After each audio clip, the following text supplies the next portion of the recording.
Ahora vamos a comenzar ya con lo que sería la parte de integración compleja, que va a englobar varias partes.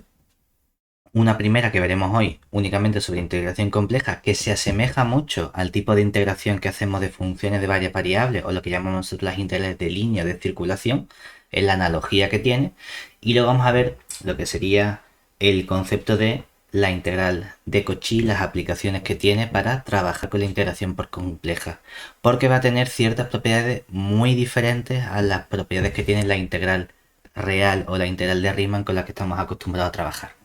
Entonces, lo primero que vamos a definir va a ser los conjuntos en los que vamos a estar trabajando, que vamos a estar trabajando prácticamente todo el rato con curvas. Curvas, caminos, depende de la persona como uno lo quiera llamar. Entonces ese va a ser nuestro primer concepto hoy, el concepto de una curva o camino en el plano complejo. Es decir, nuestra primera definición.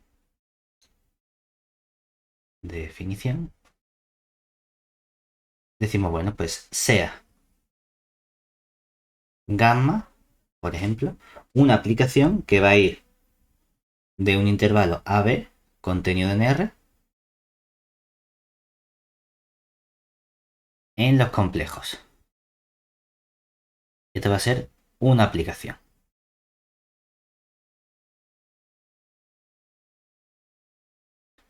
Entre conjuntos. Entonces decimos que esta gamma es una curva o camino si es continua.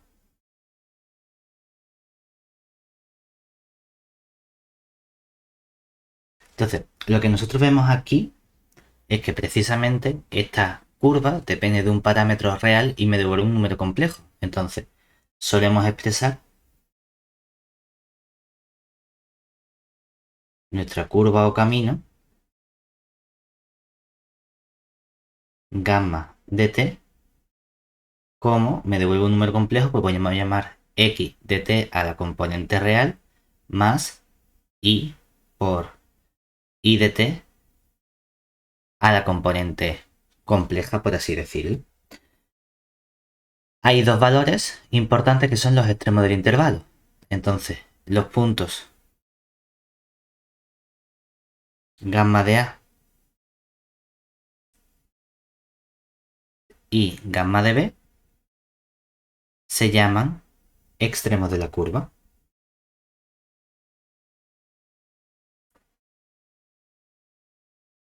Extremos de la curva. Y hay un caso particular que nos interesa, que es cuando ambos puntos coinciden. Es decir, si gamma de A coincide con gamma de B, diremos que la curva es cerrada.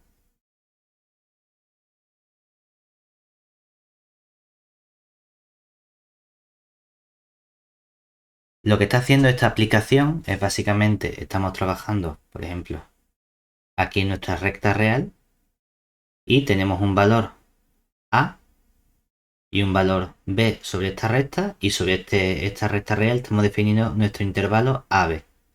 Entonces esta aplicación gamma lo que está haciendo es, realmente sería simplemente una función compleja de variable real, como las que veíamos al inicio, aunque luego decíamos, nos interesan las funciones complejas, variable compleja.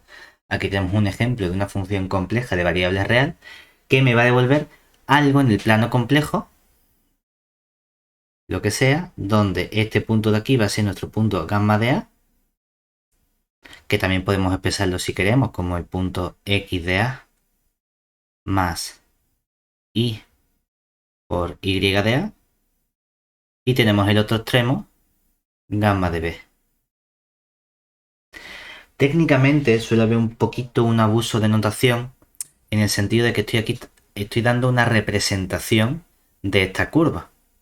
Entonces, lo que yo estoy visualizando aquí no es la aplicación, es un conjunto C que técnicamente es la imagen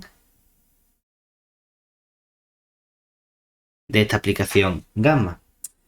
Entonces, hay un poquito de abuso de notación en esta parte, en el sentido de que no es lo mismo la imagen de una aplicación que la propia aplicación. Aunque digamos que esto es una curva o camino, normalmente solemos llamar curva a la imagen, a este conjunto C, mientras que esto es la aplicación correspondiente. Ahora bien, lo que vemos también es que hay ciertos conceptos asociados a estas aplicaciones. Más que nada, como todo esto depende de un parámetro t, es decir, si nosotros aquí fijamos un valor, tenemos un valor t que va variando entre los valores a y b, pues aquí obtengo los correspondientes puntos gamma de t. Entonces, en función de cómo va moviéndose este parámetro t, voy obteniendo también los distintos puntos de nuestra curva gamma de t. Pero claro, yo todo intervalo puedo recorrerlo en dos sentidos, o de izquierda a derecha o de derecha a izquierda, lo cual significa que toda curva también puedo recorrerla en dos sentidos. Es decir, que tenemos un concepto también que es el concepto de orientación asociado a toda curva compleja con la que nosotros trabajamos. Entonces, normalmente, bueno, vamos a poner aquí una nota, primero, sobre lo que hemos dicho nosotros de el conjunto imagen, y es que normalmente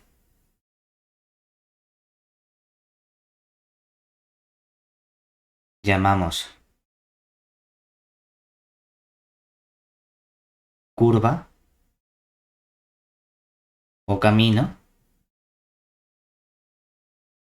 no a la aplicación en sí, sino al conjunto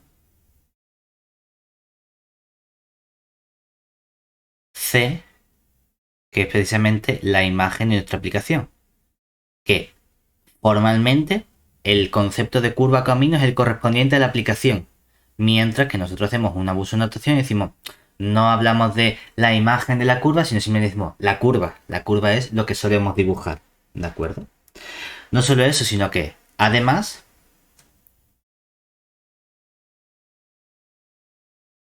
toda curva gamma o C, ¿no? Tiene asociada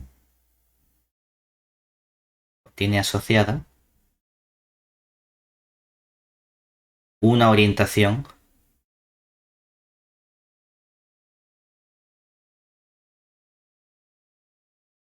natural al ser definida.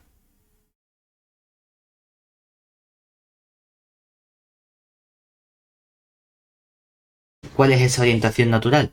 Como nosotros estamos trabajando con el conjunto imagen en el plano, tenemos aquí nuestro punto gamma de A, nuestro punto gamma de B. Fijado un valor t, puedo irme a este punto gamma de t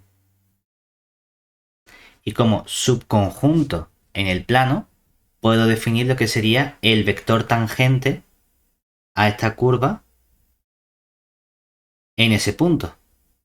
Entonces, en función de la orientación que tenga este vector tangente, determinamos nuestra orientación de la curva, que la orientación va a ser la misma que le asignamos al vector gradiente, ¿de acuerdo? Básicamente tenemos que verlo en el sentido de decir de qué extremo a qué extremo estamos recorriendo nuestra curva. Es decir, si comenzamos en este extremo gamma de A y vamos recorriendo valores hasta que llegamos al extremo gamma de B, obtenemos una orientación de nuestra curva, pero podría haber comenzado en el extremo gamma de B e ir recorriendo la orientación hasta llegar al otro extremo gamma de A. ¿De acuerdo? Normalmente decimos que la orientación es natural o positiva si se recorre en el mismo sentido que el vector gradiente, mientras que es negativa si se recorre en el sentido contrario, he dicho vector gradiente, al vector tangente, ¿de acuerdo? Pero bueno, salvo eso, no hay ningún problema. Ahora, dentro de las distintas curvas con las que nosotros trabajamos, tenemos una cierta categoría en función de propiedades adicionales que le podemos exigir a nuestras curvas. En particular, Vamos a poner aquí primero otra nota, porque igual que gamma es la aplicación y C es el conjunto imagen, aunque solemos llamar a las dos cosas curvas, al conjunto gamma de t, a los valores, le damos el nombre de parametrización de nuestra curva. Es decir, si hacemos el abuso de notación de llamar C al conjunto imagen como curva, entonces lo que realmente es la aplicación, lo que realmente es la curva gamma de t, se llama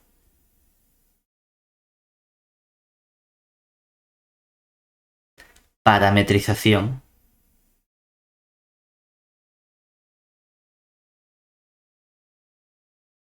de C.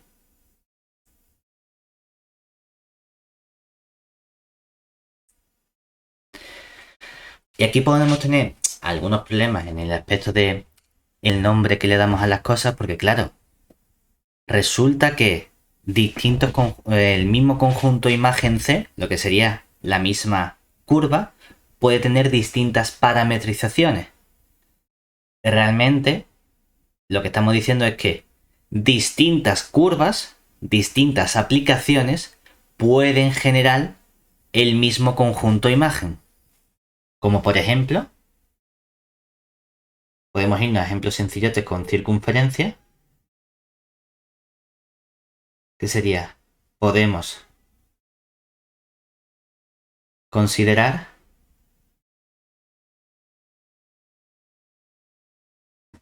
las curvas, vamos a llamarla gamma sub 1, que va de intervalo 0, 2pi, en C, y gamma sub 2, que va de 0, 2pi, en C, de modo que la primera, a cada punto, vamos a poner aquí abajo, ¿dónde? ¿Qué hace gamma 1 de t? Me devuelve los puntos complejos, coseno de t, más y seno de t. Mientras que gamma sub 2 nos va a devolver los puntos seno de t más y coseno de t. Claro, si representamos lo que sería informalmente, a su vez, la curva, es decir, el conjunto imagen de cada una, ¿qué obtendríamos?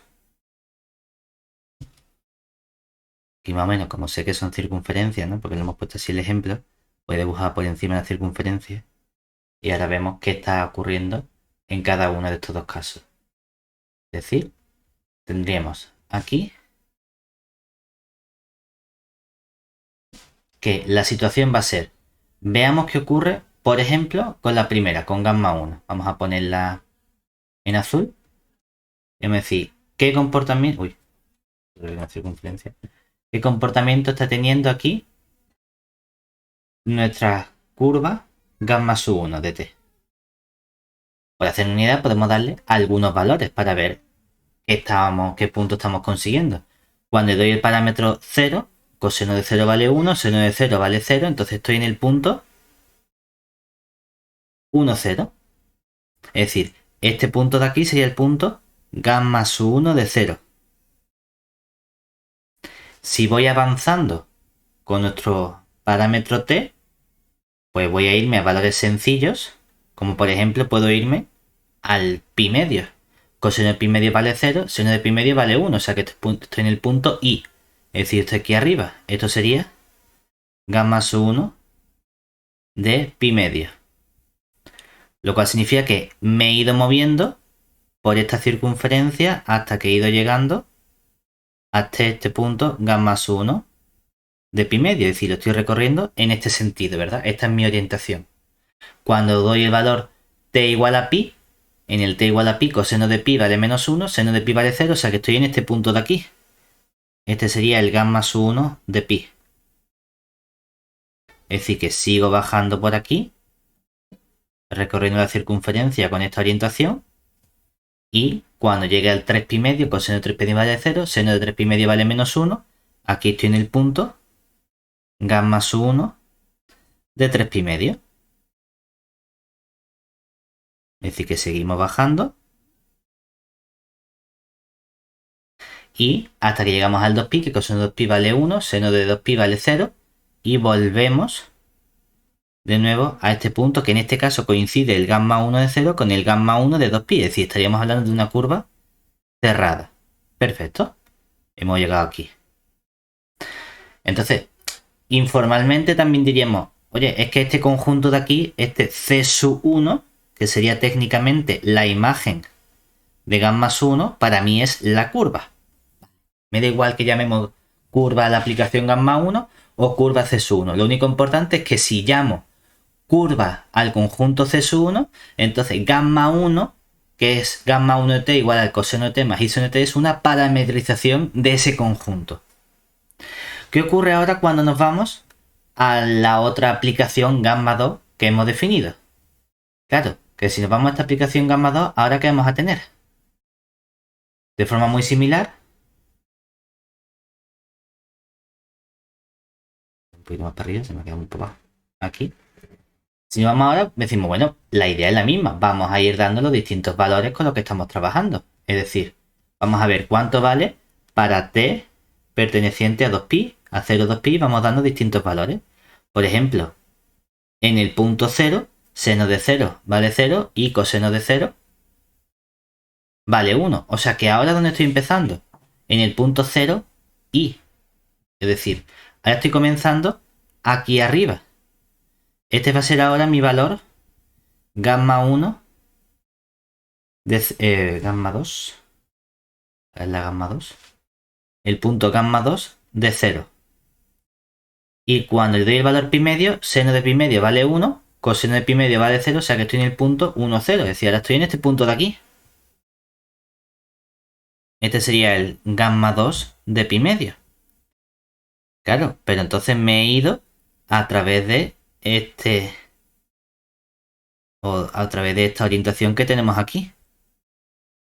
Si seguimos dando valores para t igual a pi, ahora tendríamos seno de pi que vale 0, coseno de pi que vale menos 1. Estoy en este punto de aquí abajo.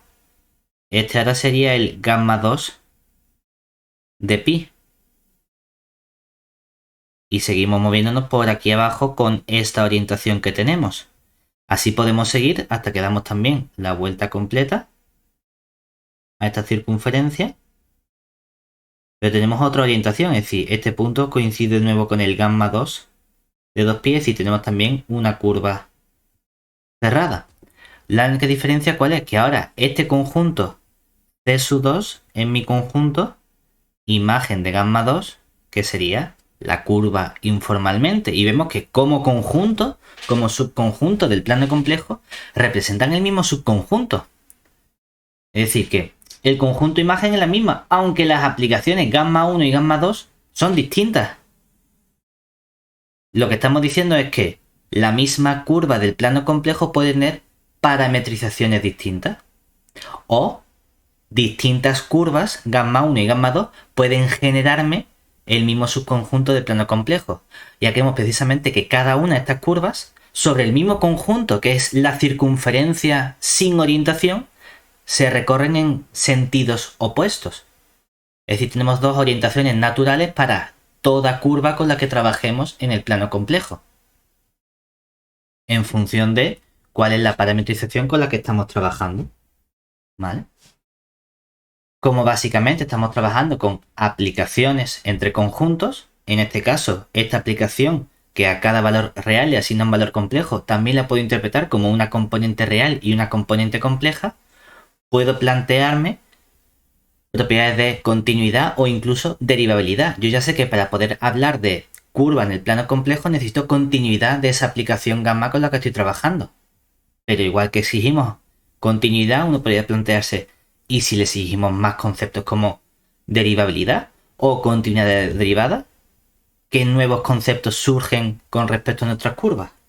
Pues esa es la clasificación con la que vamos a trabajar a continuación. Es decir, definición.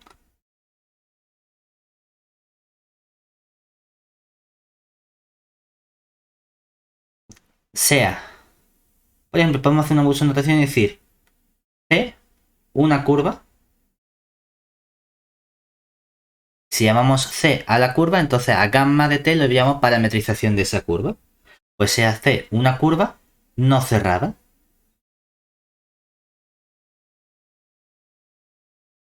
Entonces, decimos que C es una curva suave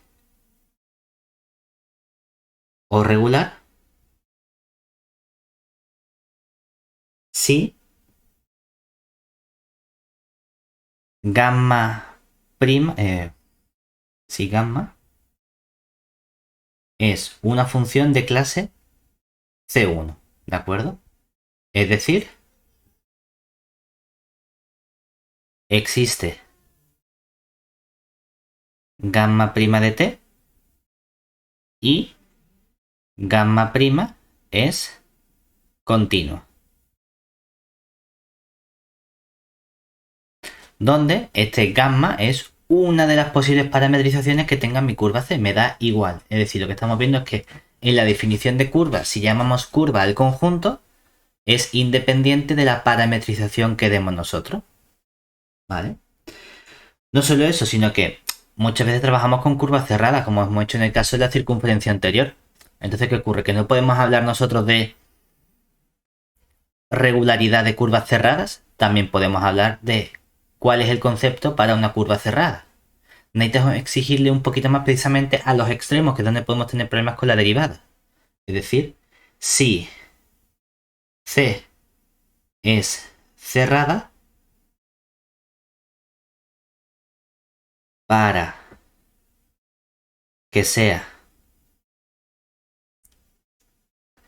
regular, necesitamos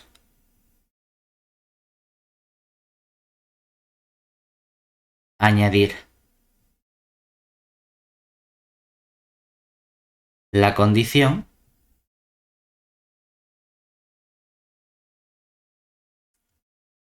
de gamma prima, la derivada en el extremo A, debe coincidir con la derivada en el extremo B. Puede parecer obvio y pensar, toda curva cerrada tiene que verificar esta condición.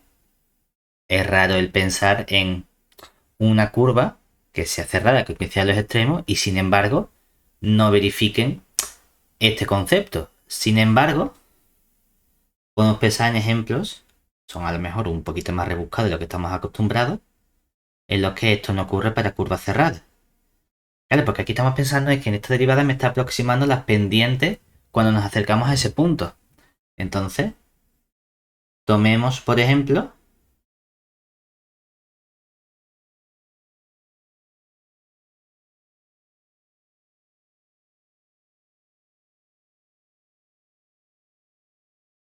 una función o una curva cerrada que sea... a ver cómo podemos ponerlo. Si fuese una circunferencia, o si uno pensase en una circunferencia, ¿no? Algo así. Quedó muy curvadito. Realmente podemos pensar en cualquier tipo de curva, ¿no? Y ahora cuando nos acercamos al punto que sea, donde queremos que se toque, supongamos que todo esto viene por aquí, ¿no? Que parece que se pone plano. Y esto por aquí viene también así. Y ahora parece que se juntan así, como una especie de forma asintótica en este punto. ¿De acuerdo?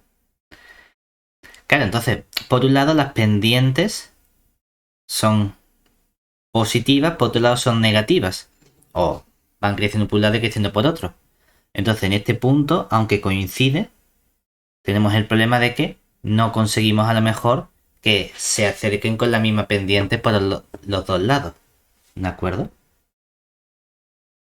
El último caso que nos interesa a nosotros de curvas importantes es que a lo mejor la curva no es maravillosa de forma completa, sino que la tengo partida en trocitos que funcionan bien. Entonces podemos hablar de curvas regulares a trozos, que va a ser nuestro concepto fundamental en esta asignatura con el que vamos a trabajar. Definición. Decimos que C es una curva regular a trozos si puede descomponerse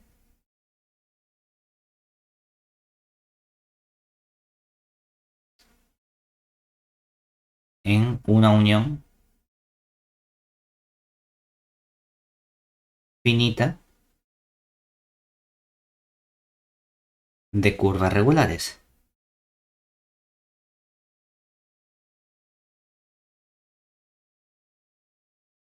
Es decir, que a lo mejor yo tengo aquí un trozo que funciona bien y luego aquí se pega con otro trozo que a lo mejor tiene un pico y ya en ese conjunto no es derivable, pero decimos, bueno, pues todo este trozo por aquí, él por su cuenta también es una curva regular y luego tiene otro trozo, todo este por aquí, que sí que es una curva regular.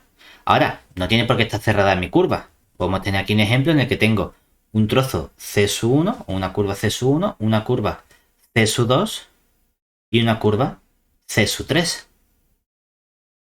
Y la unión de los tres trozos genera una curva regular a trozos. ¿Qué es cerrada? Bueno, pues simplemente exijo que se corte o que coincida el trozo C1 con el trozo o el extremo C3. ¿De acuerdo? Y hay un último concepto que es el concepto de simple. Porque nosotros aquí hemos dibujado esta curva y no he dicho, yo ahora cojo esta curva C4, ¿verdad? Y hago esto. De esto no hemos hablado.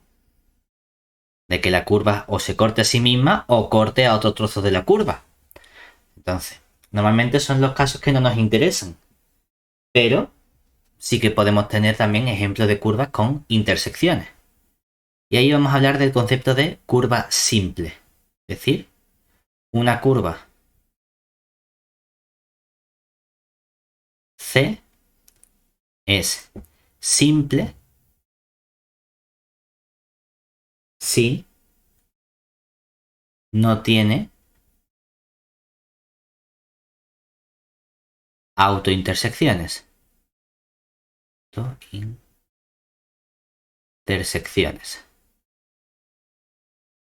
Y para que esto no genere problemas con el concepto de curva cerrada, añadimos la condición de salvo en los extremos. Es decir, que una curva cerrada sí que puede ser una curva simple. Por ejemplo, el trozo de curva C1 es una curva simple. El trozo de curva C2 es una curva simple. El trozo C4 no es una curva simple porque tiene esta autointersección. Y la curva completa C1, unión C2, unión C3, unión C4 no lo es, bien porque hay intersección en el trozo naranja o bien porque hay intersección del trozo morado con el trozo naranja. La única diferencia para las curvas cerradas es que si tengo, por ejemplo, esta curva es cerrada y simple, puedo decir, por ejemplo, aquí es donde comienza la curva. Este sería mi extremo, gamma de A igual a gamma de B, por ponerlo en algún sitio, ¿no? Pero podemos también tener ejemplos de curvas cerradas que no sean simples. Un 8. Es decir, comienza aquí, en este punto gamma de A coincide con el gamma de B, pero es que por en medio hay otro punto en el que ha habido una autointersección. Es decir, cerrada, pero no es simple.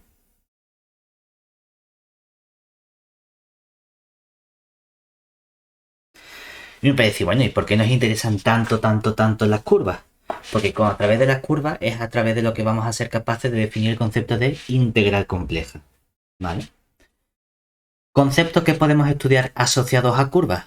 Bueno, como estamos trabajando con curvas, puedo plantearme el medir la longitud de nuestra curva.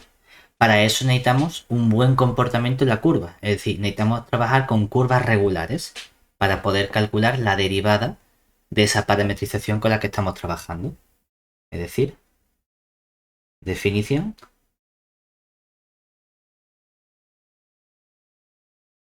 O bueno, más que definición, hemos definido los conceptos.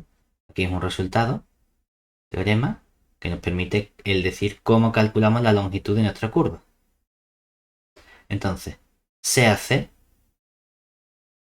una curva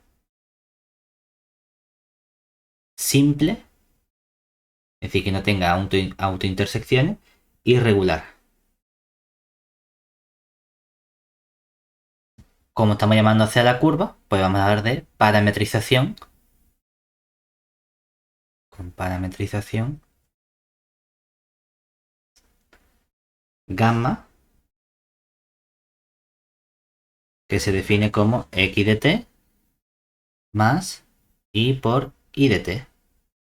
Esto sería con t que varía entre a y b.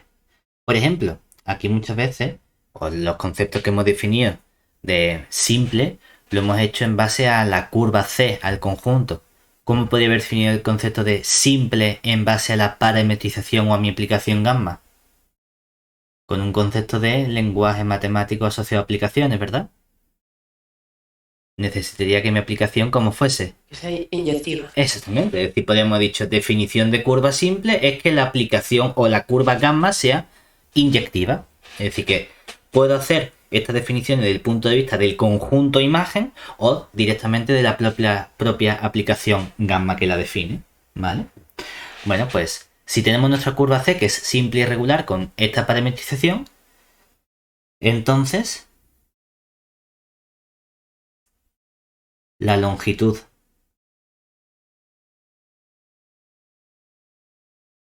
de C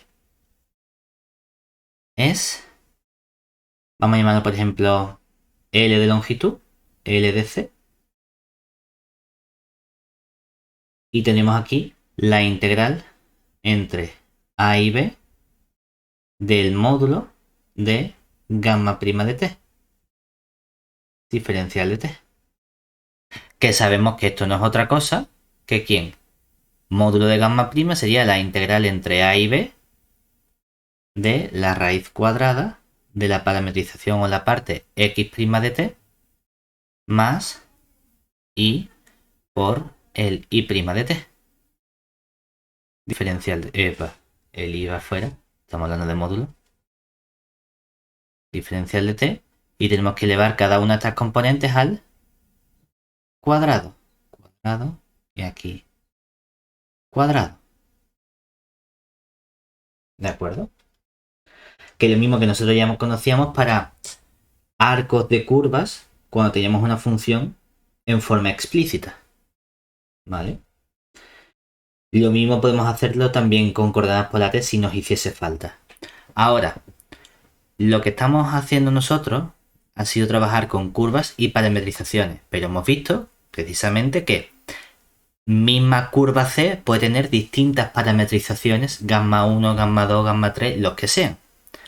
Entonces, claro, ¿qué relación guardan esas parametrizaciones del mismo conjunto C?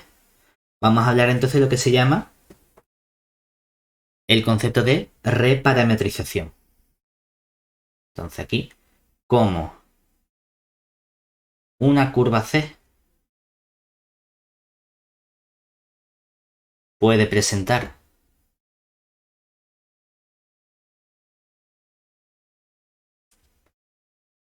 distintas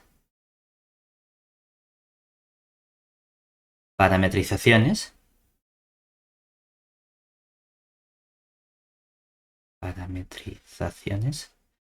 Vamos a introducir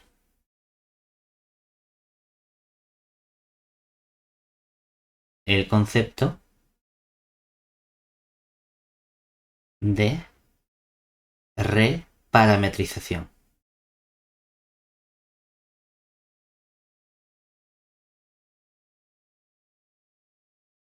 Entonces, aquí nuestra definición.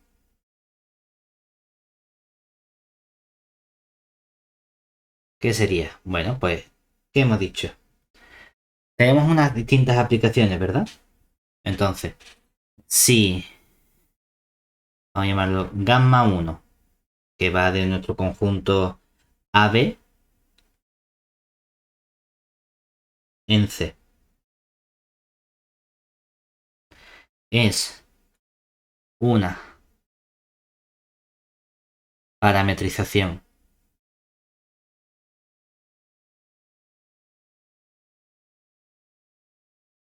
de la curva C, entonces diremos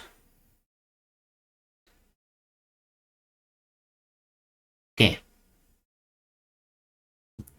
otra parametrización, es decir, otra aplicación gamma 2, que puede ir del mismo conjunto AB o a lo mejor puede ir en otro conjunto distinto, es decir, puede ir de un conjunto CD en el conjunto C,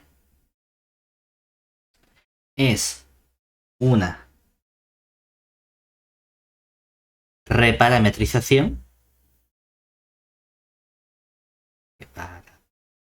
parametrización, bien de gamma 1 o bien de C, porque hemos visto que hay una dualidad en cuanto a nombre de llamar curva a C o a gamma 1, sí podemos encontrar una aplicación H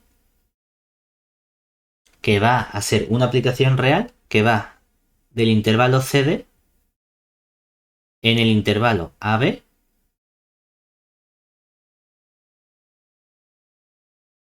biyectiva y continua,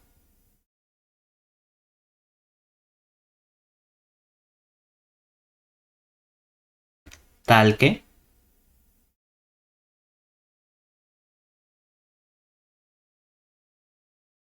lo que está ocurriendo ahora es que gamma 2 coincide con gamma 1 con la composición con la H.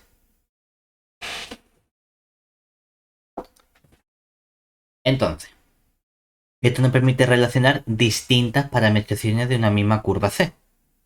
Ahora, no todas tienen que funcionar tan bien. Lo que hemos visto es que precisamente asociado al concepto de curva teníamos otro concepto también, el concepto de cómo recorremos ese conjunto C, lo que hemos llamado orientación. Claro, gamma 1 es una parametrización de C, por lo tanto gamma 1 tendrá una orientación asociada, pero gamma 2 es una reparametrización que no es otra cosa que otra parametrización de la misma curva C. Gamma 2 tendrá también su correspondiente orientación. En el ejemplo que vimos al inicio, cuando trabajamos con estas dos circunferencias, las orientaciones que tenían gamma 1 y gamma 2 eran distintas. Entonces, claro, ¿qué dice uno aquí? Que aunque representan la misma curva C, las reparametrizaciones la están recorriendo en distintos sentidos. Entonces, es posible que aunque trabaje con reparametrizaciones o con distintas parametrizaciones, la orientación de nuestra curva cambie. Entonces podemos ponerle un apellido a la reparametrización con la que estamos trabajando. Porque puede ser que las dos tengan la misma orientación o puede ser que no tengan la misma orientación. Y como tengo esos dos casos, pues podemos hablar de que mantiene la orientación o invierte la orientación. Es decir, ¿nota? Hemos visto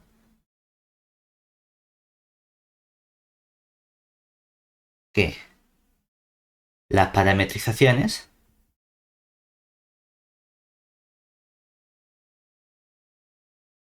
inducen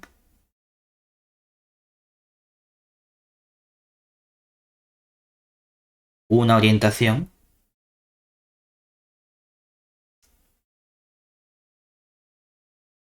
o sentido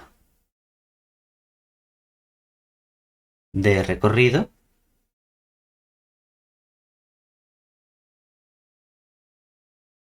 de la curva C. Diremos entonces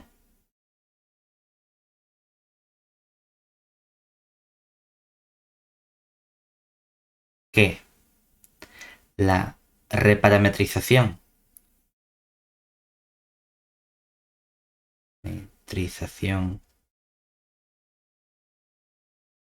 gamma 2 de gamma 1, por un lado, mantiene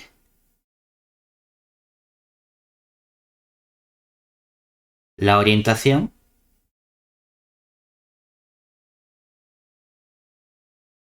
si gamma 1 y gamma 2 tienen la misma orientación,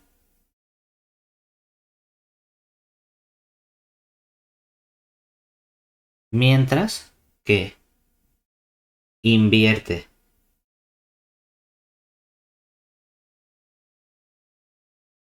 la orientación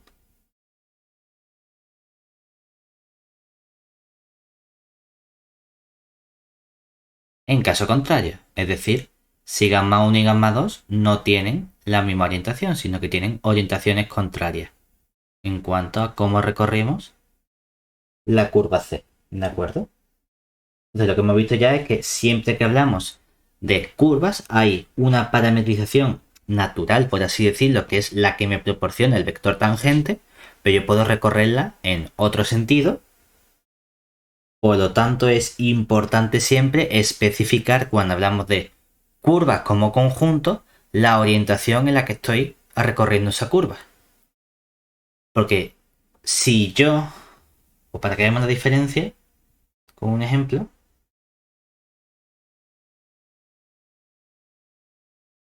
consideremos,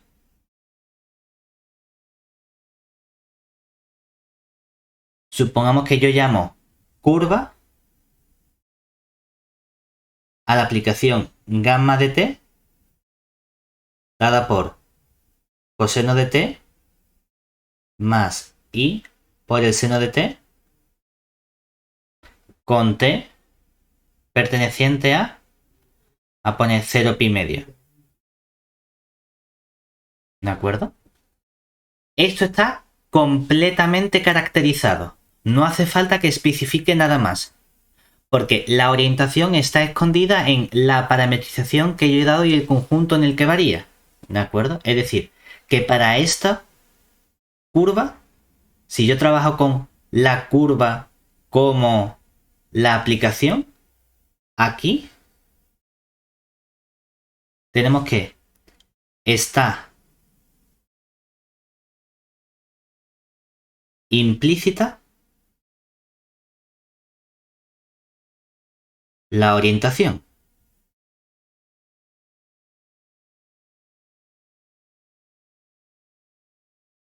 ¿Por qué? Porque cuando yo represento el conjunto correspondiente, lo que informalmente llamamos la curva, que sería la imagen, ¿qué ocurre? Decimos, por ejemplo, aquí el 1 y aquí el 1, y lo que estamos diciendo es que le doy el valor t igual a 0, sería coseno de 0, seno de 0, coseno de 0 es 1, seno de 0 0, entonces me queda el punto 1, este valor sería gamma de 0, cuando le doy el valor pi medio me quedaría coseno pi medio 0, seno pi medio 1, llego a este punto que sería el punto gamma 1 de pi medio, y entre medias pues puedo dar distintos valores como por ejemplo raíz de 2, cuando t vale pi cuarto me queda coseno de pi cuarto, seno de pi cuarto sería raíz de 2 partido por 2, raíz de 2 partido por 2i, es decir, un punto por aquí entre medio, tengo este arco de circunferencia. Y lo que veo es que conforme voy dando valores de t, voy recorriendo desde el punto gamma de 0 hacia el punto gamma de 1. Entonces tengo perfectamente definida la orientación en la que recorro mi curva. Pero porque hemos llamado curva aquí a lo que realmente es la curva, que es la aplicación. Pero ¿qué pasa si yo digo, no, voy a llamar aquí curva a la al cuarto de circunferencia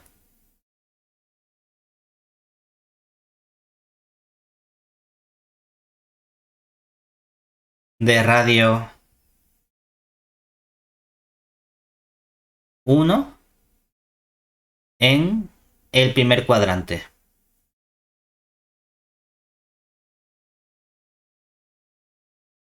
¿Qué ocurre si está en mi curva? Claro, que entonces está incompleto o no está implícita la orientación en la que yo estoy recorriendo esta curva. Es decir, en este caso, aquí no sabemos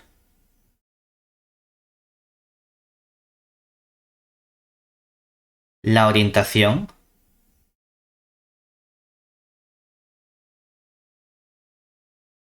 de la curva.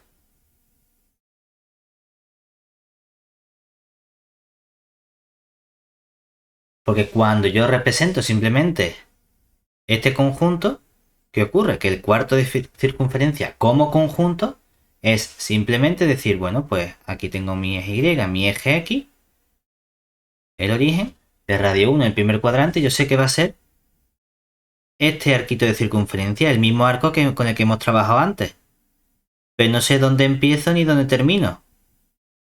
No sé si estoy empezando en el punto 1, 0 y estoy yéndome hacia el punto 0, 1 o al revés.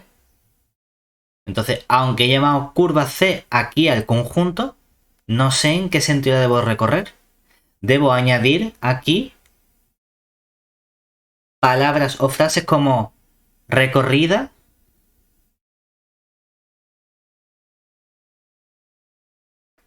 en sentido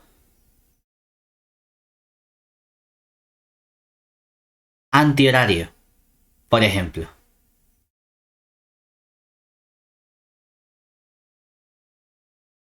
Ah, ahora sí. Como voy en sentido antihorario, en el sentido contrario de la aguja del reloj, sé que estoy recorriendo en este sentido. O no, podría haber hablado aquí de sentido horario. Y entonces sé que la tendría que recorrer esta misma curva, pero en este sentido. Es decir, si hablo de curva como el conjunto imagen, debo especificar la orientación. Porque no está implícito al no tener una parametrización, sino que yo puedo elegir la parametrización que más me apetezca de mi conjunto. Mientras que cuando la curva me la dan como la aplicación, entonces ahí impepinablemente sí que sabemos precisamente cuál es la orientación con la que estamos trabajando. ¿Vale?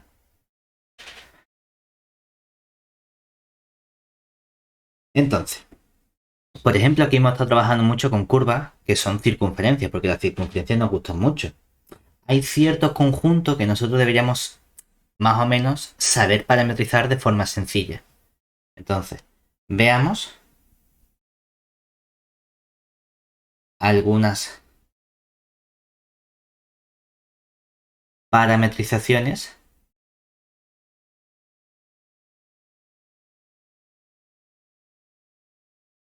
útiles. Por ejemplo, uno que hemos visto todo el rato que sería una circunferencia, pero centrada en un punto Z0 de radio, vamos a ponerle R, ¿vale?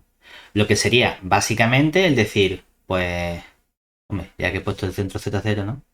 Vamos a poner con su correspondiente centro. Y no tiene que ser el positivo ni estar en el primer cuadrante. Lo dibujo a lo mejor siempre ahí porque me resulta más cómodo para hacer el dibujito. Pero lo podemos poner donde nos apetezca. Entonces, por ejemplo, esta circunferencia, lo que sería circunferencia completa. Esta misma. Vamos a poner aquí nuestro punto Z0 y aquí nuestro radio R. Entonces, tenemos muchísimas parametrizaciones útiles de esta circunferencia. Por ejemplo, podemos trabajar con gamma de t que sea Z0 más radio R por elevado a t, donde t varía entre 0 y 2pi. Pero también podemos trabajar con otras parametrizaciones que son las que hemos trabajado ahora, que sería gamma de t igual a la parte real del z0, lo que llamaríamos x sub 0, ¿no? Más r coseno de t más la parte imaginaria, que sería parte imaginaria del z0 más r seno de t. Vamos a poner aquí un dibujito al lado que nos indica la orientación. En este caso, cuando trabajamos con z0 más r elevado a i t, estamos recorriéndola en este sentido. Lo mismo ocurre con la parametrización coseno-seno, que la estamos recorriendo también en este sentido. Si quiero invertir el orden en el que la estoy, lo único que tengo que hacer es cambiar seno y coseno. Por ejemplo, si hablo de gamma de t, que sea parte real del z0, y le sumo r seno de t más i por la parte imaginaria del z0 más r coseno de t, me va a dar la circunferencia completa, pero la voy a recorrer en el sentido contrario, que sería así. ¿Vale? Pues para que tengáis esa utilidad en función de lo que nos interese en cada caso. Muchas veces a lo mejor no vamos a tener que parametrizar circunferencias completas, sino que a lo mejor queremos arcos de circunferencia. Cuando queramos trabajar con arcos de circunferencia, es decir, de un determinado valor a otro más chico,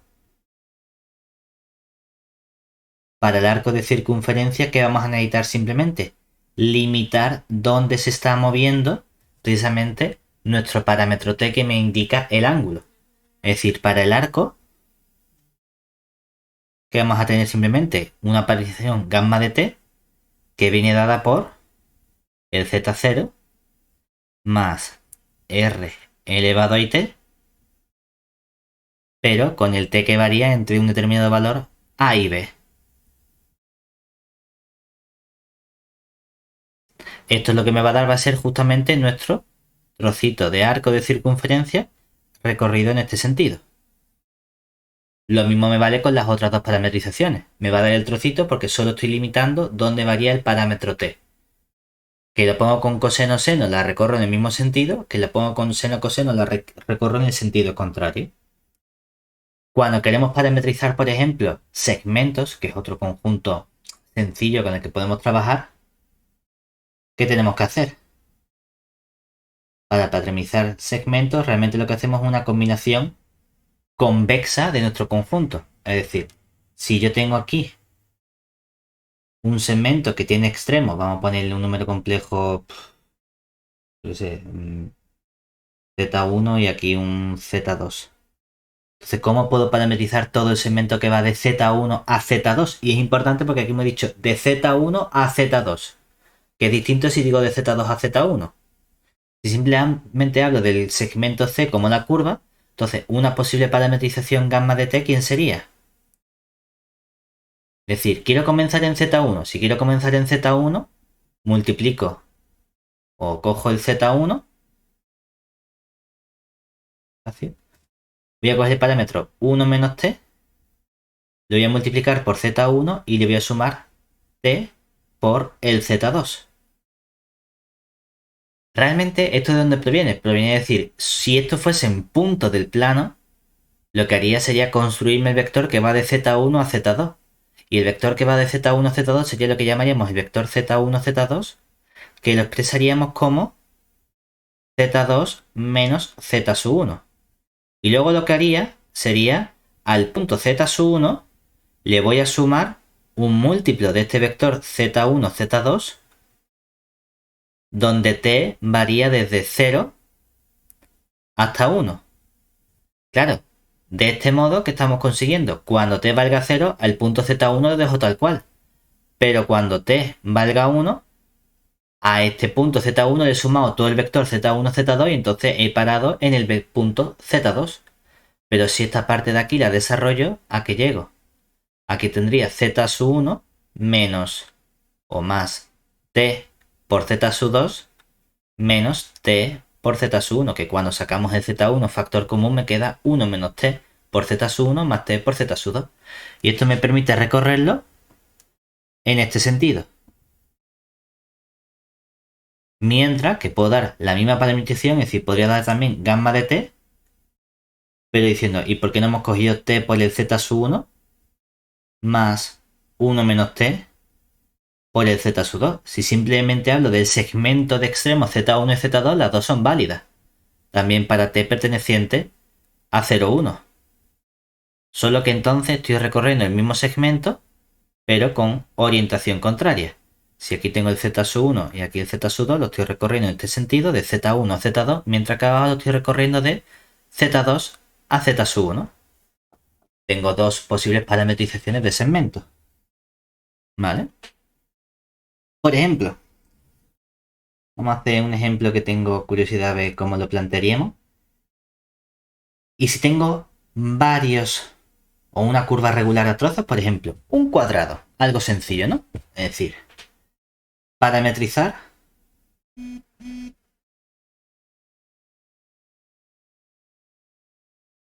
el cuadrado unidad.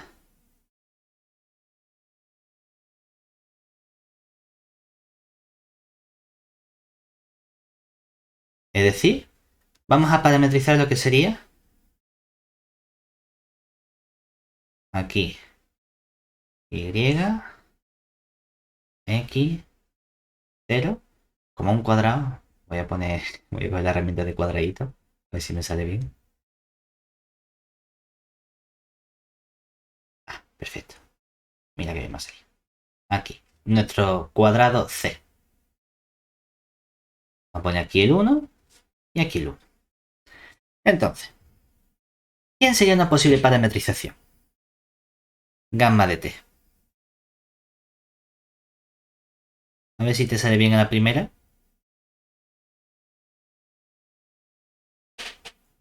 Uno puede decir, yo qué sé, estos no dejan de ser 4 segmentos, ¿verdad? Como son 4 segmentos, yo podría parametrizar cada segmento por separado, ¿no? ¿Cómo parametrizo el primer segmento? El que va de 0 a 1.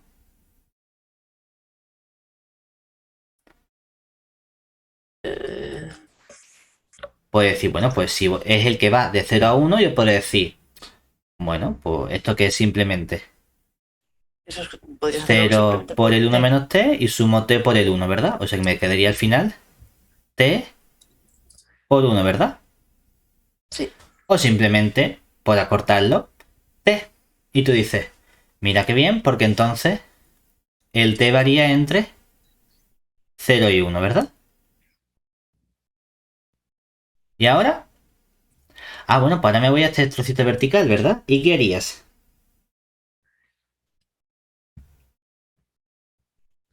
a ver, pero en ese estás yendo, Del empiezas en 1 el uno al... cero y vas al 1 Claro, este i. punto que sería el 1 más i. Ujú. Y si te fijas, este es el 1 más 0i, ¿no? Sí, Entonces, que estoy viendo que la parte real, ¿cómo permanece todo el rato? constante. Y lo que está variando es la parte imaginaria. Es decir, podría poner 1 más t por i y el t varía entre 0 y 1, ¿cierto?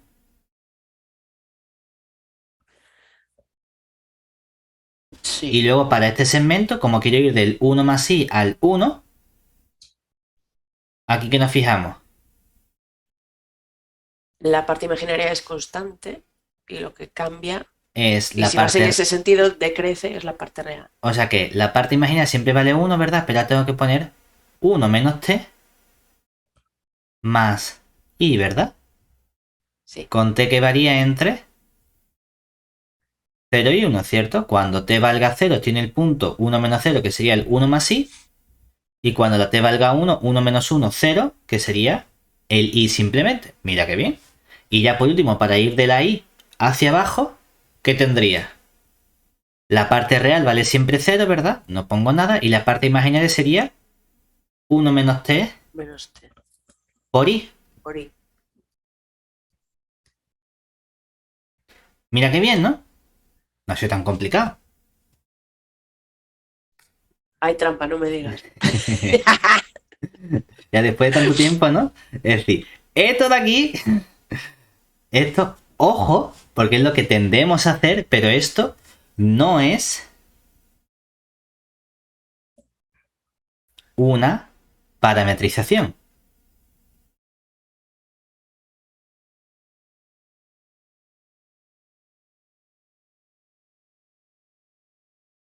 Bueno, claro, porque no es inyectiva además, ¿no? No es que sea inyectiva, es que no es una función, no es una No, no es, aplicación. sí, ni siquiera es una Claro, porque aplicación. si yo te Claro. digo, calcula gamma de 1, Sí, claro. ¿T vale 1? ¿T vale 1 en el intervalo de arriba? ¿O en el de abajo? ¿O en el tercero? ¿O en el cuarto? ¿En dónde sustituyo T igual a 1? Hemos pecado de que no es tan sencillo parametrizar cosas a trozos, en el sentido de, si tengo una curva a trozos, parametrizar la curva a trozos no es que tú digas, yo parametrizo cada trozo por separado, los pego y a huir. No, no, no, no, no. Tenemos que tener cuidado de que efectivamente se estén parametrizando de forma correcta. Entonces, si uno dice, vamos a hacerlo bien, porque claro, yo aquí quiero parametrizar mi curva gamma de t, y decimos, es que este segmento es un segmento, es sencillo de parametrizar, ¿verdad?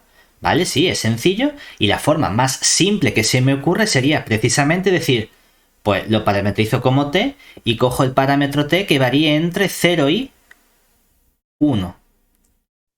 Pero que no se nos olvide que gamma tiene que ser una aplicación que vaya de un intervalo AB a R.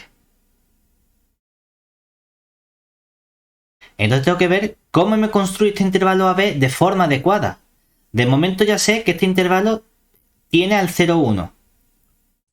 Ya tengo que añadir otro trozo, pero no puede ser Otra el vez mismo trozo 0,1. Sí. Oye, pues puesto ponerlo sencillo, yo puedo colocar aquí, quiero que mi parámetro varíe entre 1 y 2. Vale, entonces sabiendo que tiene que variar entre 1 y 2, ¿qué valores tiene que tomar ahora este segmento vertical que tenemos aquí? Ah, pues el segmento vertical que va del 1 más 0i al 1, si nos fijamos, la parte vale siempre 1, ¿verdad? La parte real. Entonces puede decir, yo qué sé, puedo poner aquí un 1. Ahí no había problema. Pero ahora, para no tener este problema de que por poner parámetro y parámetro para que sea el mismo intervalo, he modificado el intervalo, entonces tengo que modificar la t, ¿verdad? Y en lugar de aparecer aquí una t, ¿quién debe aparecer? Un t menos 1, ¿verdad? T menos 1, sí. Ahora de momento, aunque sea lo mismo, pero ahora sí llevamos una parametrización válida porque no estamos definiendo el mismo intervalo para aplicaciones distintas. Y entonces, cuando seguimos, es decir, de momento decimos que nuestro intervalo AB es el 0,1 unión el 1,2, y ahora pues yo puedo poner intervalo que me dé la gana, que puede decir, oye, pues por comodidad me voy ahora al 2,3, ¿verdad?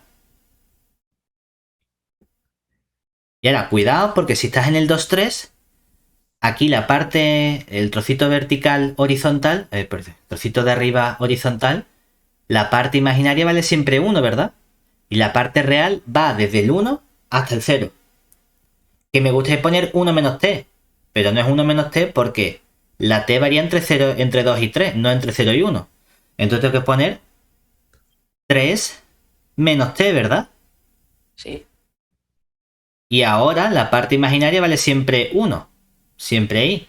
De momento vamos bien. Es decir, aquí añado el 2,3. Y por último, si quiero decir, por ejemplo, que vaya entre 3 y 4, pero que podemos poner los intervalos que nos apetezcan, ahora vemos que la parte real siempre vale 0 y la imaginaria va del 1 al 0. Claro, que me gustaría poner 0 y 1 menos t. Pero eso sería si fuese entre 0 y 1. Como va entre 3 y 4, tengo que poner 4 menos t por i. Sí. Para que cuando t valga 3 me quede 4 menos 3, que es 1. Aquí arriba estoy. Y cuando sea t igual a 4, 4 menos 4, 0, he llegado abajo. Y ahora esto sí. Es decir, ahora sí he definido una parametrización válida del cuadrado unidad. Pero hay que tener cuidado porque no es parametriza cada trozo y pégalo, sino que hay que pegar de forma que el parámetro vaya variando de forma consecutiva. ¿De acuerdo? Entonces, esto que tenemos aquí, esto último que nos hemos construido, sí que es una parametrización de una curva. Además sabemos qué tipo de curva puede ser, ¿verdad? Del verdecito. Aquí. Esta curva que tenemos aquí, ¿qué tipo de curva es? Pues es simple y cerrada. ¿Qué más cosas le podemos poner? Porque esta es una curva simple, cerrada. Y suave también. Ahora, es cierto que ella completa no es suave, ¿verdad? Porque aquí tengo puntos extremos en los que no es derivable. A trozos. Pero es una curva a trozos, ¿verdad? Y cada trozo por separado, cada segmento es derivable. O sea que es una curva simple, cerrada, regular, a trozos.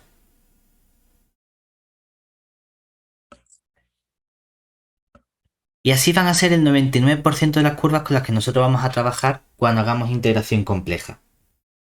Casi siempre vamos a trabajar con curvas simples, cerradas, regulares a trozos. Esto es nuestro canon para calcular integrales. Una vez que ya tenemos todas estas herramientas, ya vamos a definir por fin lo que sería la integral de una función compleja. Ya estamos en condiciones de poder trabajar. Entonces, definición.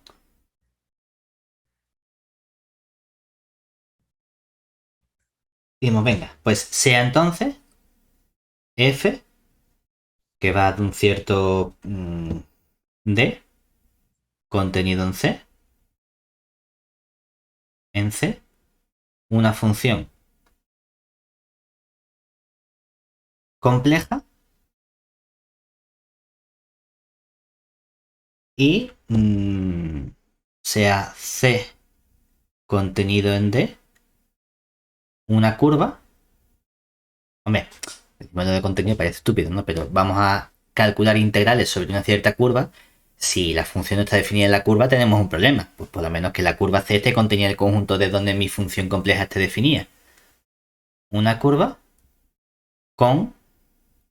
Vamos a suponer que yo puedo expresar mi función compleja f de z, la puedo expresar como una función parte real u de z más parte imaginaria v de z, que a lo mejor no estamos tan acostumbrados a ponerlo así, sino más como u de xy y v de xy, pero bueno, para entendernos. Y nuestra curva gamma de t, nuestra parametrización en este caso, que sería x de t más y por el y de t. De modo que vamos a exigirle un poquito a nuestra función. Le vamos a exigir que la función f sea continua, donde f es continua.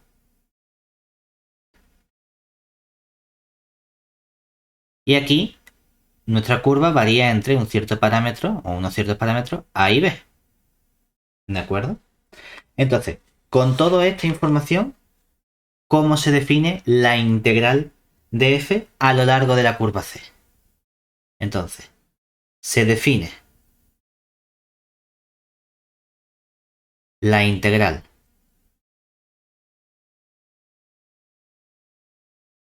de f a lo largo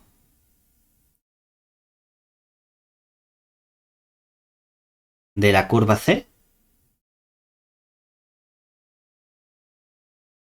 como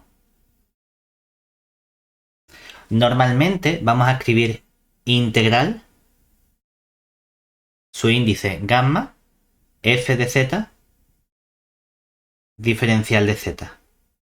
Digo normalmente porque hay muchas veces que estamos identificando la curva no como la aplicación, sino como el conjunto imagen, ¿verdad? Entonces muchas veces que a lo mejor se escribe aquí la integral en el conjunto C de la f de z diferencial de z. Esto va a ser simplemente notación. Esto no es la definición. Simplemente pues nos han dicho que tenemos que escribir esto cuando hablemos de integral de una función compleja a lo largo de una curva. Vale, pero ¿cómo se calcula? ¿Cuál es la definición ahora sí?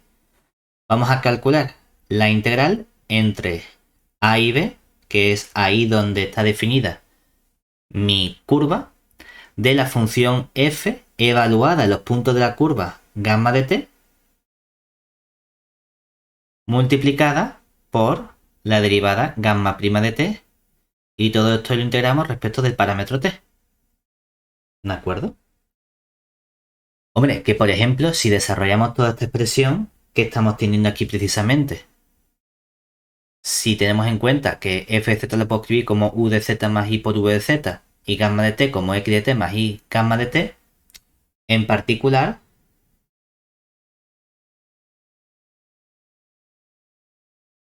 que la definición es esta, ¿eh?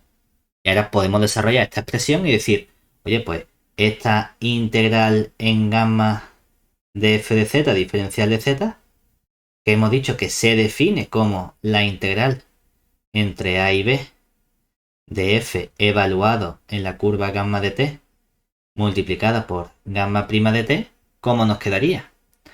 Pues claro, la curva o la función evaluada de la curva va a ser simplemente aquí una f. Va a ser lo que valga la función u en la curva gamma de t, que es un número complejo z, más i por lo que valga la curva la v en la curva gamma de t. Y todo eso lo vamos a tener que multiplicar por la derivada gamma prima, que queda derivada gamma prima, no es otra cosa que x prima de t más i por el i prima de t. Todo eso diferencial de t.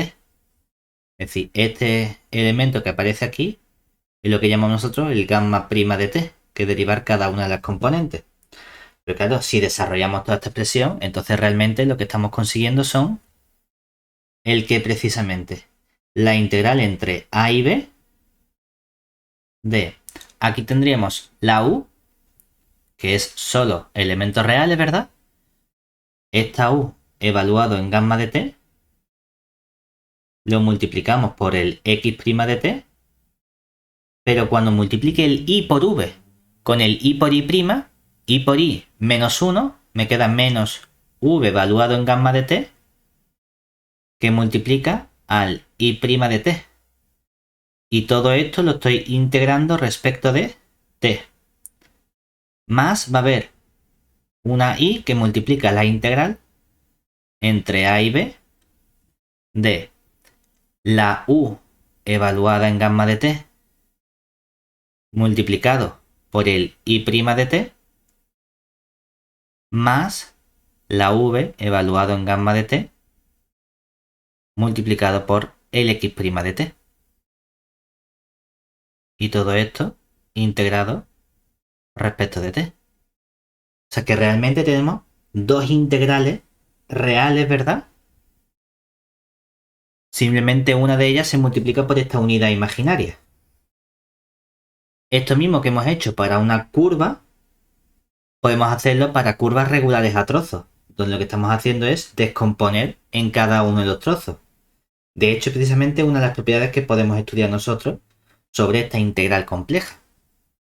Es decir, vamos a ver ahora un resultado de exposición de distintas propiedades que mantiene la integral compleja con respecto a la integral real, por así decirlo. Es decir, se verifican las siguientes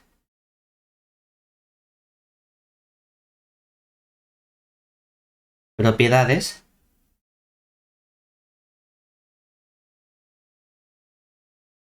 de la integral compleja.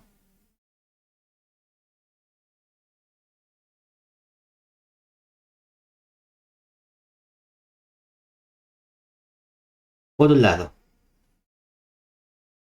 la misma linealidad que tenemos con respecto a la integral real, es decir, la integral en gamma de una combinación de funciones, es decir, de alfa por f de z más beta por una función g de z, diferencial de z,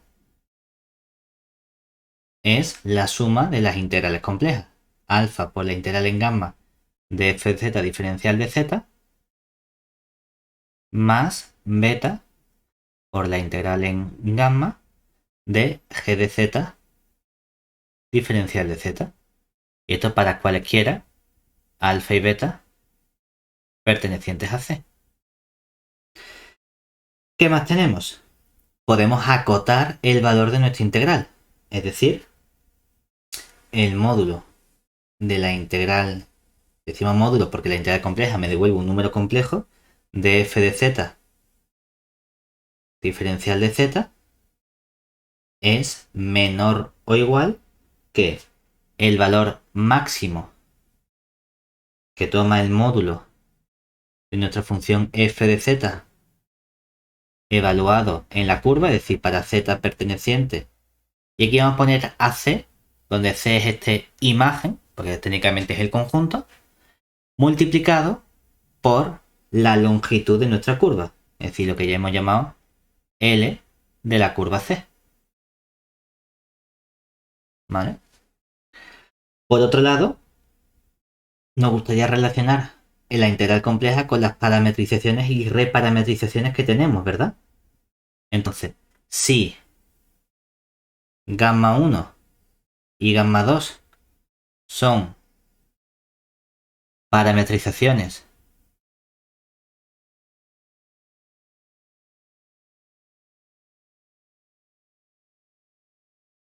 de C con opción 1, es posible que gamma 1 y gamma 2 tengan la misma orientación, ¿verdad? ¿Qué ocurre si tienen la misma orientación? Pues si estoy integrando en el mismo conjunto, en la misma curva, y lo estoy recorriendo en el mismo sentido, ¿qué me encantaría que ocurriese? Que la integral fuese la misma. Claro, pues precisamente eso es lo que ocurre. Es decir, la integral a lo largo de gamma 1 de la f de z coincide con la integral a lo largo de gamma 2 de la f de z. Pues mira qué bien. Este de 2 ha quedado un poquito chuchurrío, parece más un 1. Y como un 2 bien. Pero ¿qué ocurre si tienen distinta orientación? Hombre, tampoco me gustaría que fuese tan distinto el resultado, porque a fin de cuentas el conjunto es el mismo. Únicamente se está viendo afectado en qué sentido lo recorro. Y si es el mismo sentido, pero el contrario, a mí lo de contrario me suena aún menos. Pues lo que me encantaría es que eso fuese tan sencillo como que de verdad fuese así. Pues efectivamente lo que ocurre es decir, que la integral en gamma 1 de mi f de z diferencial de z tiene relación con la de gamma 2 en el que sale lo mismo pero en valor opuesto, es decir, menos la integral en gamma 2 de f de z diferencial de z. O sea que tiene una buena relación. También hay ciertas curvas que nos han interesado a nosotros especialmente a la hora de trabajar con ellas, que son las curvas cerradas. Pues vamos a utilizar una notación especial que nos gusta más para indicar que la curva es cerrada. Ir aquí, nota. Si la curva C es cerrada, es habitual expresar la integral compleja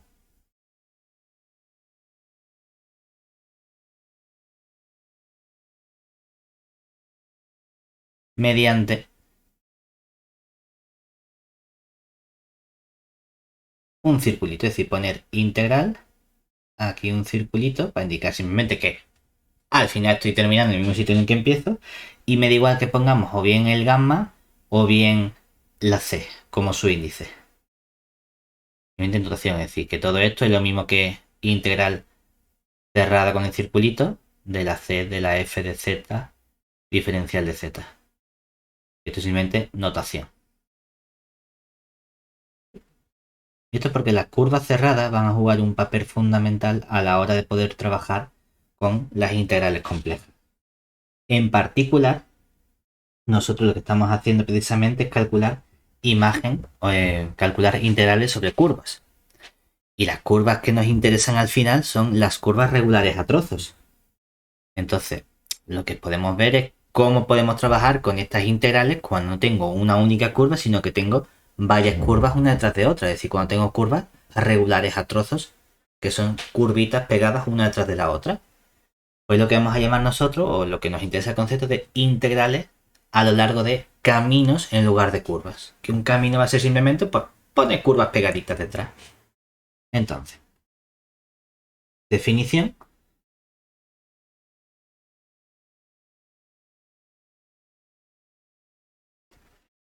Un camino, como gamma mayúscula, es una sucesión finita de curvas. Estas curvas sabemos que están orientadas. Podemos llamarlas, por ejemplo, gamma 1, gamma 2 hasta gamma K. Pero, hombre, queremos que estén orientadas y de modo que una vaya detrás de la otra. Es decir, de modo que el final de una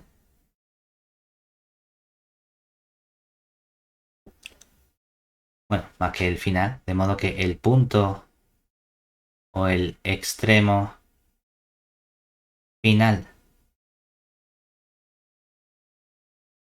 de gamma sui coincide con el extremo inicial de gamma sui más 1 para todo i desde 1, 2 hasta k menos 1. Podemos k menos 1 porque ya el gamma sub k no tiene que juntarse con nadie más. ¿De acuerdo? Solemos expresar o solemos denotarlo por... Hay denotaciones habituales. Una en el sentido de aplicaciones, es decir, si interpreto esto como las aplicaciones, podemos poner gamma 1 más gamma 2 más así hasta el gamma sub k. O muchas veces si hacemos con la interpretación de conjuntos en el que ponemos gamma igual a gamma 1 unión gamma 2 unión gamma k. Esta segunda está más pensando en llamar curva a la imagen de la aplicación que a la propia aplicación. ¿De acuerdo? Entonces, una vez que tenemos esto, podemos definir también o trabajar con el concepto de integral compleja sobre un camino. Entonces, ¿qué tenemos que hacer? Simplemente trabajar con las correspondientes imágenes. Es decir, podemos extender el concepto de integral compleja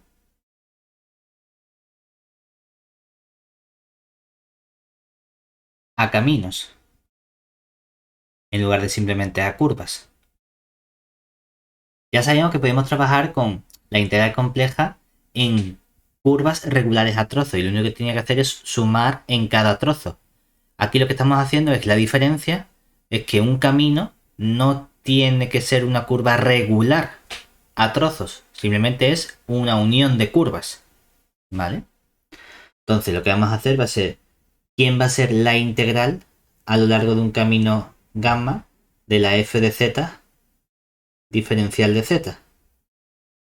Se va a definir como si gamma es nuestro camino, gamma sub 1 más gamma sub 2 hasta un cierto gamma sub k, y llamamos c sub i a la imagen de cada aplicación gamma sub i, Lo que estamos diciendo justamente es que vamos a tener que sumar ¿quién?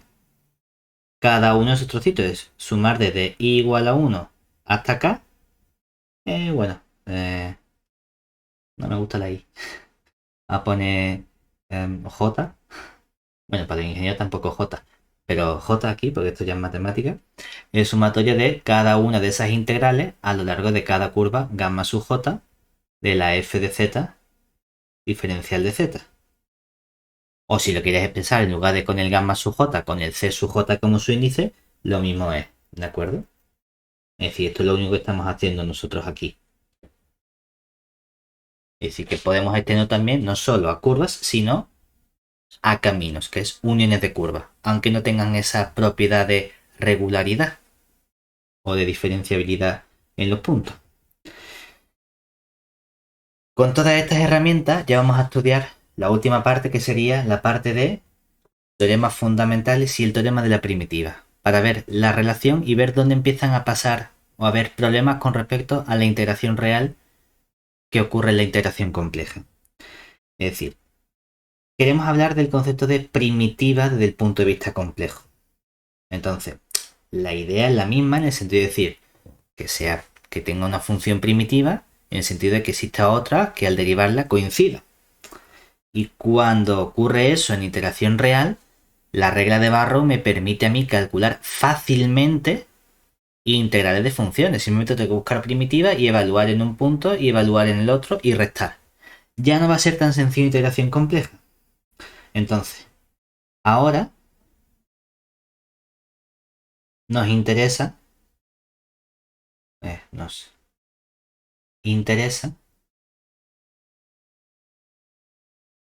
estudiar condiciones que nos permitan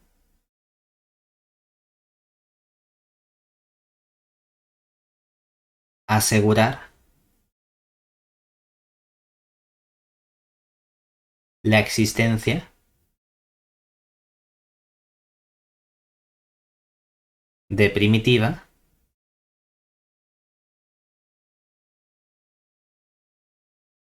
para funciones complejas.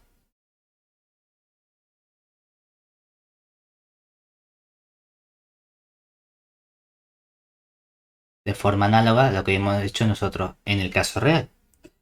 Hay un primer resultado que me permite relacionar el concepto de derivabilidad con el comportamiento que tiene luego a la hora de estudiar nuestras integrales, que es lo que sería un lema. Es decir, normalmente los lemas para nosotros son resultados técnicos en matemática que nos permiten demostrar teoremas de forma más sencilla. Entonces, vamos a trabajar en general con una función derivada, es decir, sea gamma nuestra curva, nuestro candidato a curva normalmente, que va del intervalo AB en C, pero que sea una función derivable.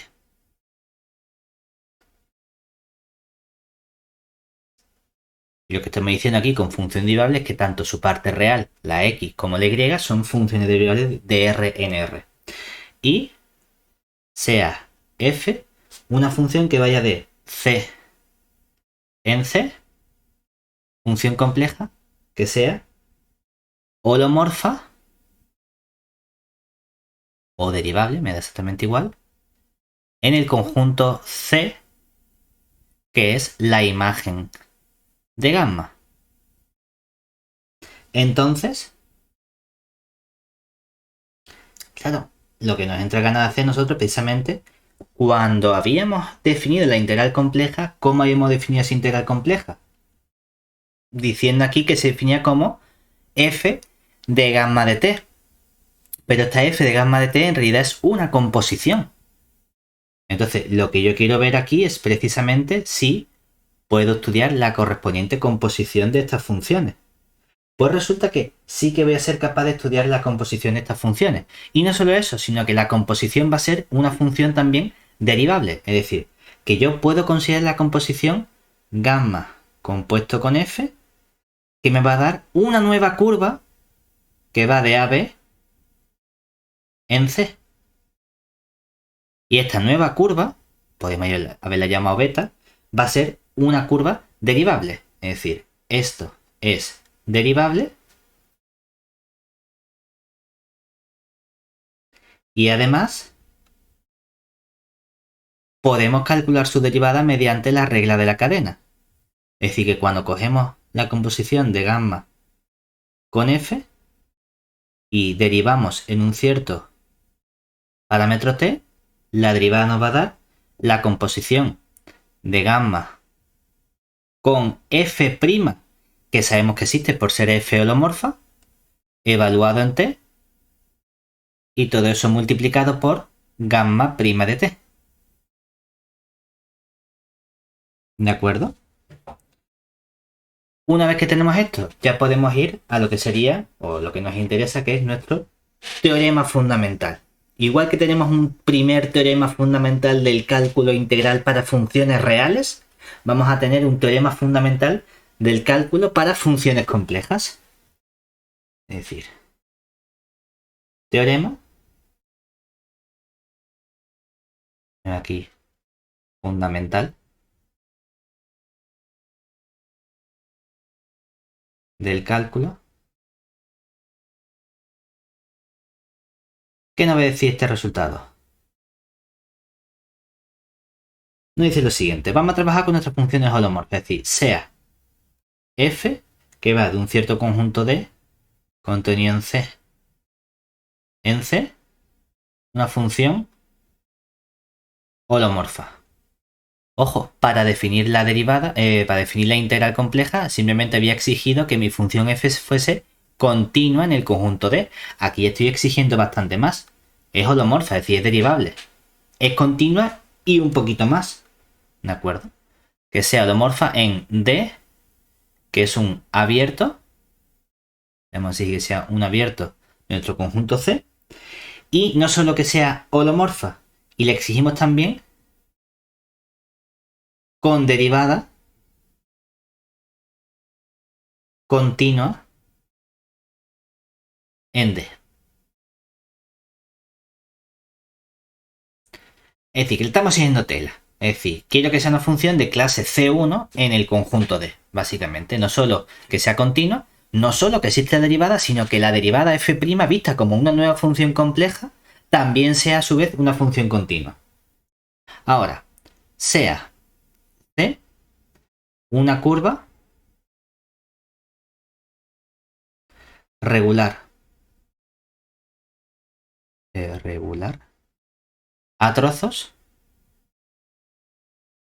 Obviamente vamos a hacer la misma exigencia, es que mi curva C esté contenida en el conjunto D donde mi función está definida.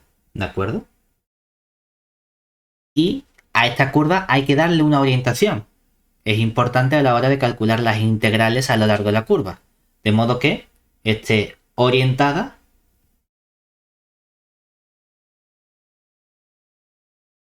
de un punto, vamos a llamarlo z sub a.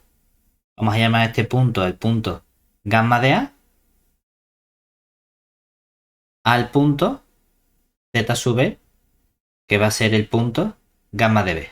Que vaya de un extremo a otro, pero vamos a especificar de qué extremo a qué extremo va. Entonces,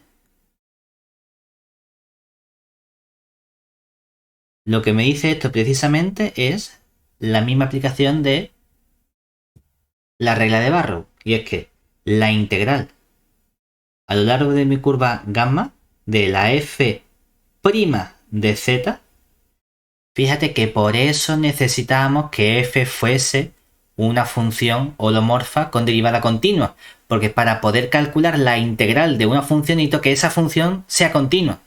Entonces no vale poner f'. Si la función que coloco aquí no es continua, no he definido ese concepto de integral compleja. Pues lo que estamos diciendo es que entonces esta integral de esta función continua no es otra cosa que coger lo que vale f en el extremo z sub b menos f en el extremo z sub a. Y esto a nosotros nos suena de algo. Esto es justamente la regla de Barrow, pero para funciones complejas. Es decir, esto también funciona así. Entonces, ¿cómo podemos reinterpretar este teorema fundamental del cálculo? Diciendo que para que la función compleja tenga primitiva, la integral no debe depender del camino gamma que yo he elegido, simplemente de los extremos z sub e y z sub a que tiene. Porque aquí la función gamma o la curva gamma no juega ningún papel más que decir empieza en un extremo z sub a y en otro punto z sub b. Además, obtengo una consecuencia inmediata cuando la curva C no solo es una curva regular a trozos, sino que es una curva cerrada. Y es que si C es cerrada,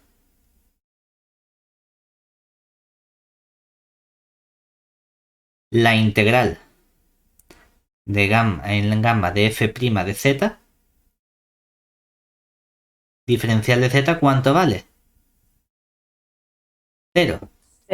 Y este es el resultado fundamental que diferencia al cálculo real del cálculo complejo. Toda función holomorfa, con derivada continua, ¿no? Prácticamente todas con las que trabajamos, funciones holomorfas que le pasa la integral en una curva cerrada, que vale 0. Cosa que no tenía que ocurrir con funciones reales. Entonces tiene un resultado tela de fuerte, es decir, tela de importante, que luego lo vamos a ver y lo vamos a poder relacionar mucho mejor cuando trabajemos con la parte de residuos y demás. Pero básicamente la reinterpretación que hacemos de este teorema, ¿cuál es? La interpretación que hacemos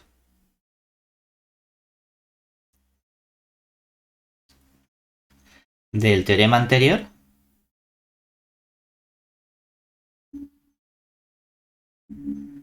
es que una función compleja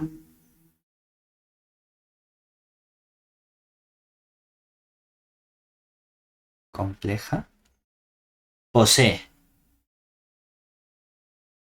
primitiva si la integral no depende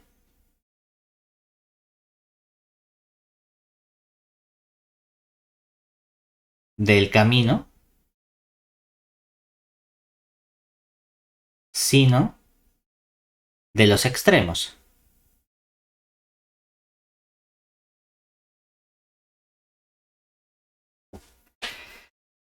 Vamos a irnos antes del último resultado, que es lo que vamos a conocer como el teorema de la primitiva. Bueno, vamos a poner aquí el teorema de la primitiva y luego hacemos el ejemplo para terminar. Es decir, tenemos aquí un último resultado, un último teorema que nos permite a nosotros caracterizar precisamente la existencia de primitiva. Teorema de la primitiva, no de la primitiva que te toca, sino de la compleja. Yo tenía un teorema de la primitiva para decir, me toca siempre que pase esto. Desgraciadamente, seguiremos siendo pobres. Aquí, si tenemos una función compleja, es decir, sea f, que va en nuestro conjunto de contenido en C. En C, que sea una función obviamente continua. Entonces, son equivalentes, bueno, continua sobre D abierto conexo, es decir, nuestro dominio. Entonces, son equivalentes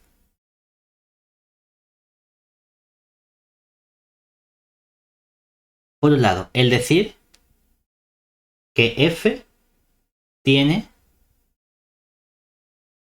primitiva en D.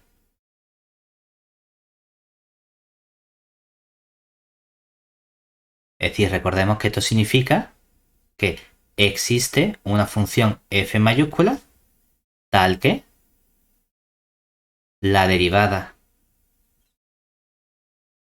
de f mayúscula es justamente nuestra función f. ¿De acuerdo? Por otro lado, que la integral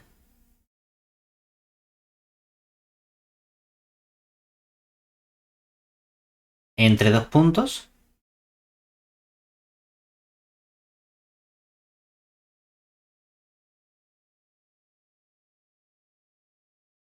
es independiente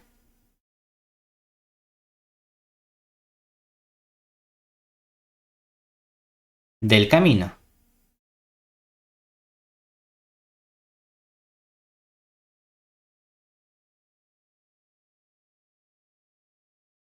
Seguramente como ingeniero esto te resulta familiar con el concepto de campo conservativo, precisamente porque estamos haciendo integrales de línea, por así decirlo, solo que desde el punto de vista de la parte compleja, en lugar de interpretarlo como cosas en R2, sino lo estamos haciendo como cosas en el plano complejo.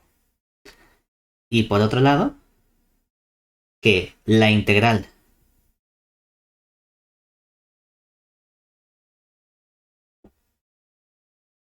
sobre cualquier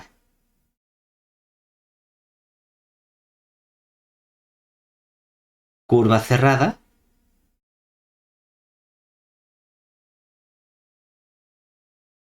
es cero.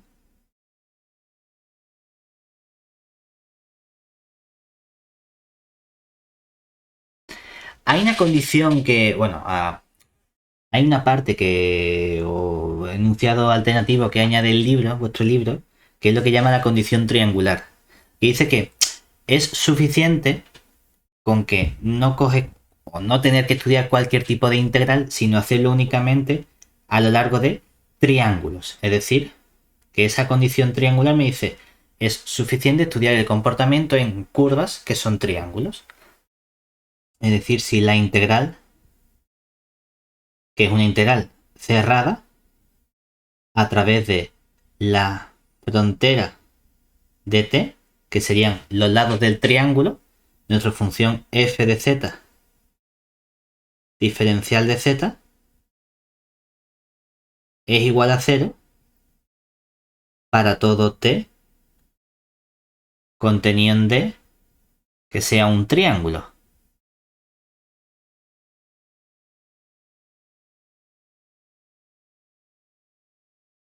Pero esta condición es si añadimos la condición sobre D de que D no sea un conjunto abierto conexo simplemente, sino que sea también un conjunto convexo.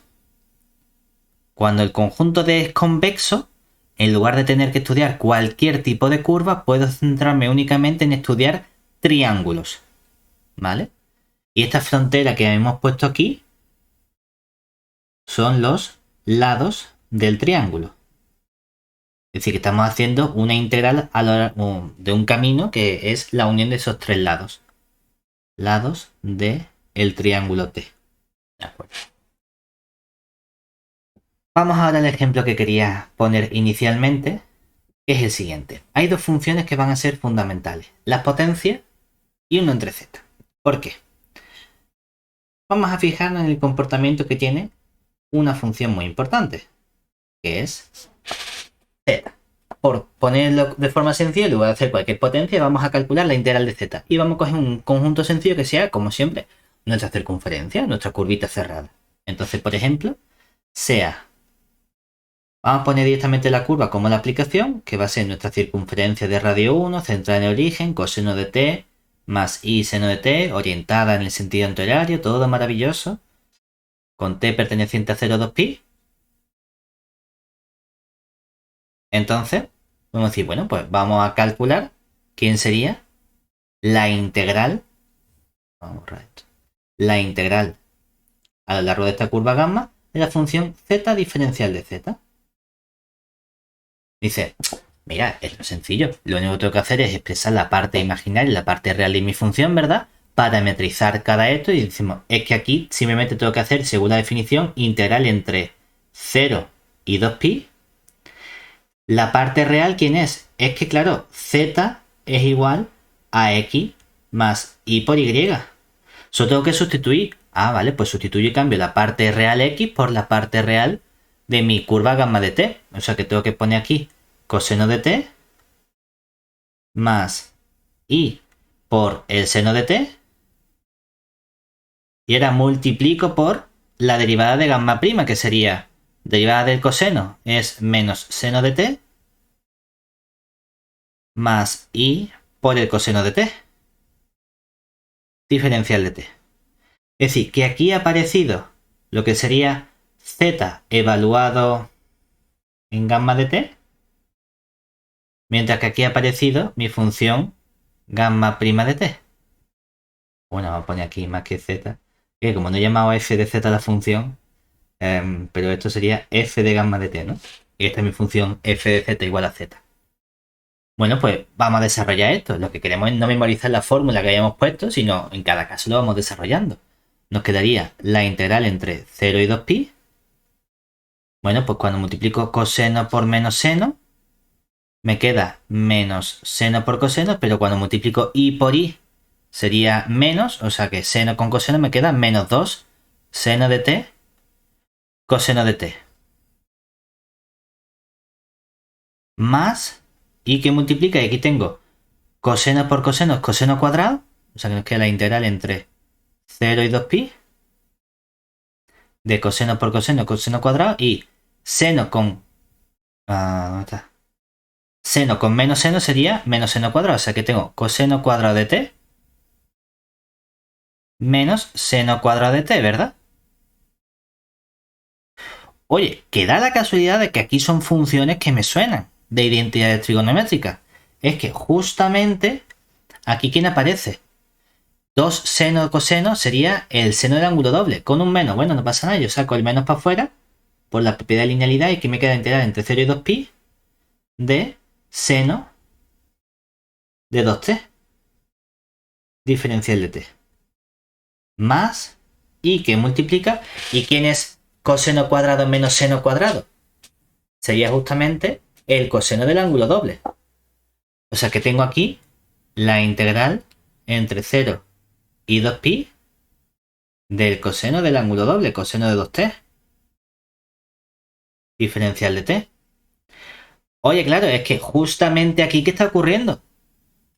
Seno de 2t entre 0 y 2pi me sale 0 esta integral, ¿verdad?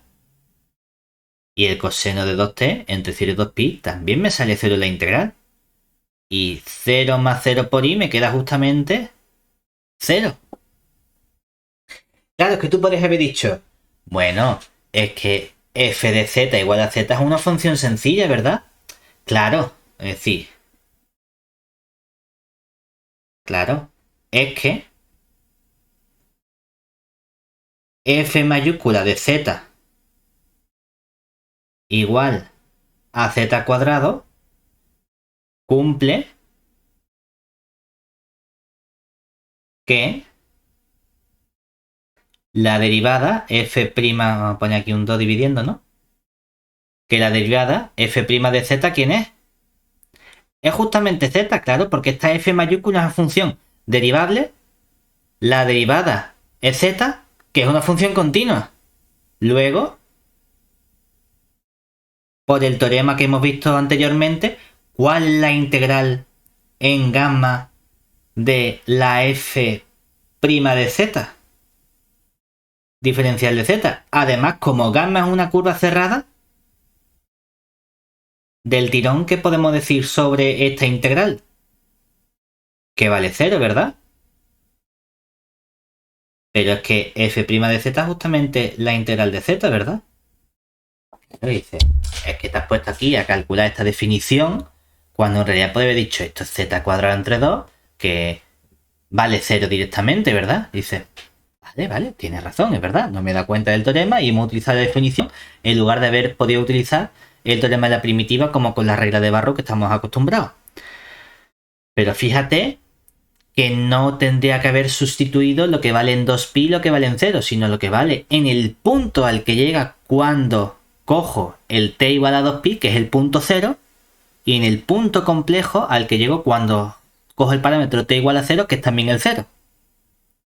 Es decir, que no es sustituye la f en 2pi y la f en 0, es sustituye la f en el punto z de 2pi, que es el 0, y en el punto z de 0, que es el 0. ¿Vale? ¿Y qué pasa si cambio la función? Es decir, con la misma curva, pero vamos a cambiar la función. Es decir, ahora estudiamos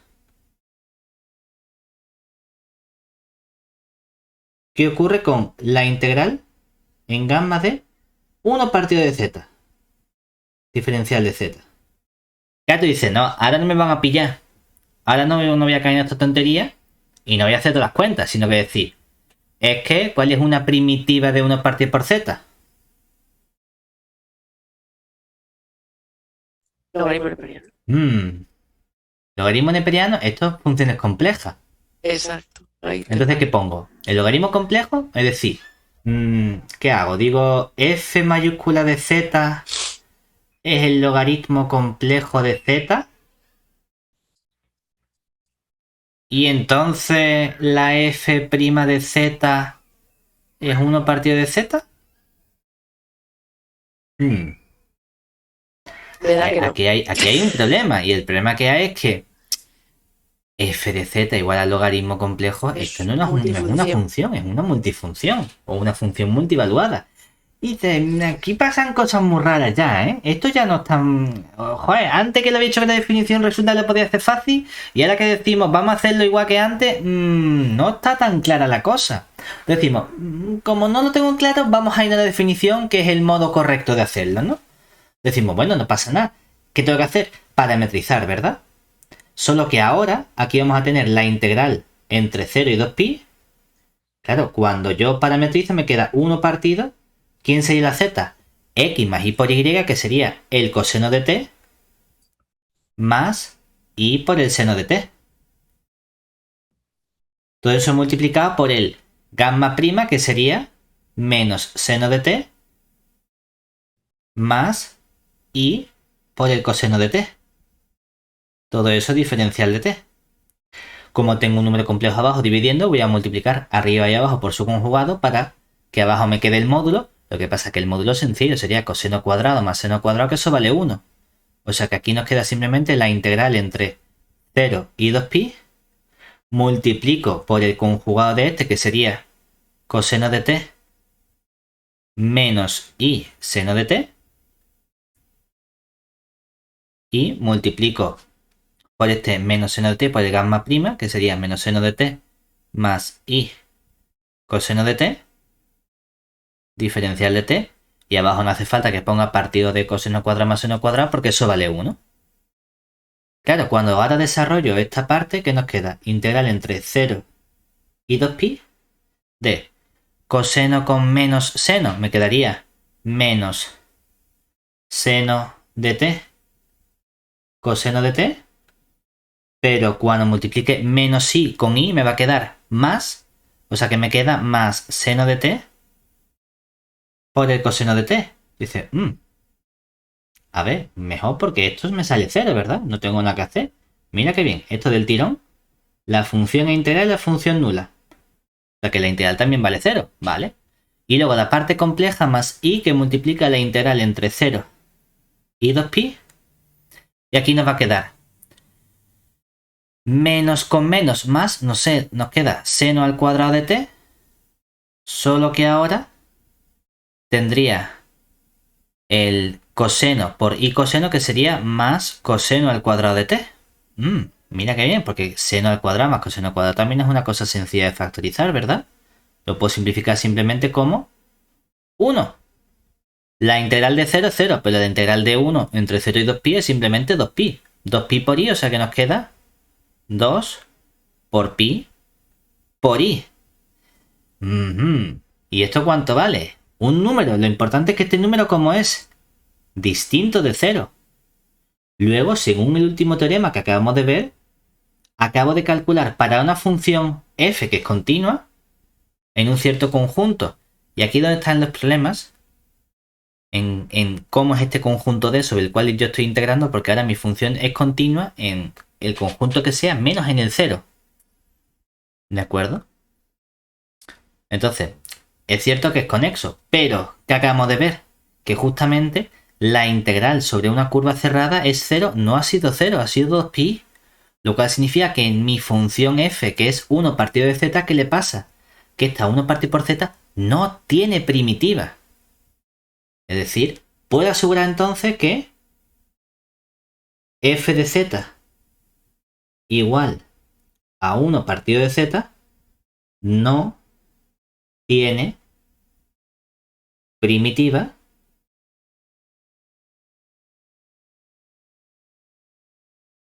en todo C menos en el 0, que es donde está definida y es continua.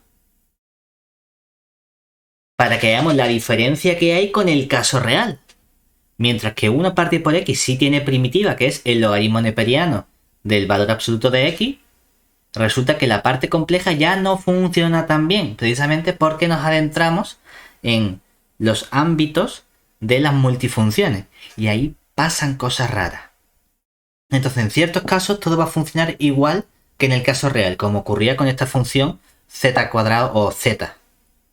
Pero para otros tipos de funciones complejas no va a ser tan sencillo esa parte de la integración compleja. Y vamos a tener que estudiarlo con la definición.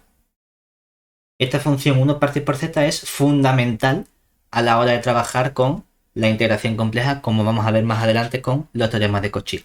Pero para la primera parte, integración compleja, esto es todo lo que necesitamos saber sobre integración a lo largo de curvas.